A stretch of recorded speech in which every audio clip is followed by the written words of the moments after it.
Business गर्न company नै खोल्नुपर्छ त? मैले त्यो एउटा सानो पसल थापेको छु, के कम्पनी खोलिरहनु? त्यो बुझ्नको लागि पहिला कम्पनी भनेको के हो त्यो बुझौँ है त। कम्पनी भनेको चाहिँ कानुनले बनाएको एउटा अर्को मान्छे जस्तो भयो के, कागजी मान्छे। कम्पनीले लगभग मान्छेले गर्न सक्ने लगभग सबै काम गर्छ। के गर्न सक्छ त?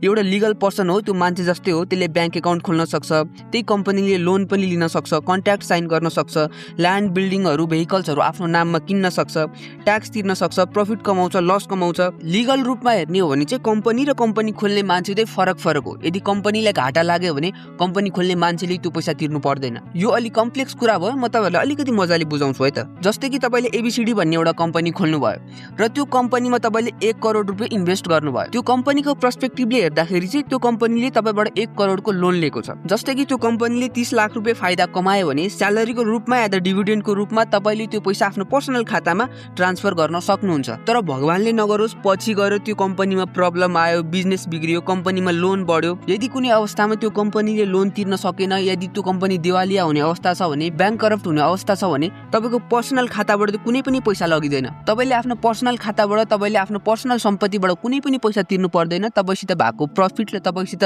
लिएको तपाईँले स्यालेरी तपाईँसितै हुन्छ र कम्पनी डुब्छ, तपाईँलाई फाइदा मात्रै हुन्छ। त्यही भएर हामी सुन्छौँ धेरै मान्छेहरू ब्याङ्क करप्ट भइसक्यो, उनीहरूको दिवालिया निस्किसक्यो, तै पनि उनीहरूसित धेरै पैसा हुन्छ। त्यो पैसा हुनुको कारण यही उनीहरूले कम्पनी खोलेर बिजनेस गरे हुन्छ। आफ्नो नाममा, आफ्नो रिस्कमा उनीहरू कहिले पनि बिजनेस खोल्दैन। यदि तपाईँले घरमा सानो पसल खोल्नु भएको छ भने एकदमै धेरै लोन भयो भने तपाईँको घर जग्गा जमिन सबै बिग्छ। तर त्यही सानो पसल यदि तपाईँले कम्पनी खोलेर बिजनेस गरिरहनु भएको छ भने चाहिँ तपाईँको प्रफिट मात्रै हो, तपाईँको अरू रिस्क जति, लोन जति सबै कम्पनीको हो। तपाईँको घर जग्गा जमिन केही पनि बिग्दैन, पसल गए जाओस्। त्यही भएर ठुलो मान्छेहरू, बुझ्ने मान्छेहरू, पढे लेखेको मान्छेहरू जहिले पनि बिजनेस गर्दाखेरि चाहिँ कम्पनी खोल्छन्। उनीहरूले लोनहरू, रिस्कहरूवाला जति पनि काम हुन्छ त्यो सबै चाहिँ कम्पनीबाटै गर्छ। उनीहरूले आफ्नो पर्सनल नाममा कहिले पनि गर्दैन। यदि पर्सनल नाममा गर्यो भने पर्सनल डिस्ट्रक्सन हुन्छ, आफू नै ब्याङ्क करप्ट भइन्छ, रोडमा आइन्छ। तर यसलाई पैसा कमाउने लुप होलको रूपमा चाहिँ नलिनु होला। यो सरकारले नै बनाएको कुरा हो बिजनेस प्रमोट गर्नको लागि।